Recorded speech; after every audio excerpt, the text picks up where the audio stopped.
Let's learn how to convert between liters and milliliters. Our problem today is to convert 3.5 liters to milliliters.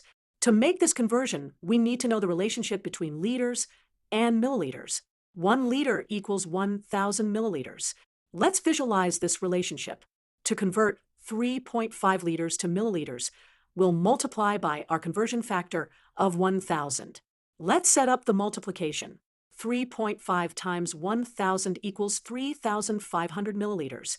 Let's visualize what 3.5 liters looks like compared to milliliters. Here's a container representing 3.5 liters. And here's what that same volume would look like measured in milliliters, 3,500 of our small milliliter units.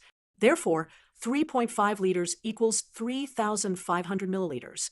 We can verify this makes sense because milliliters are much smaller than liters, so we should have a larger number when converting to milliliters.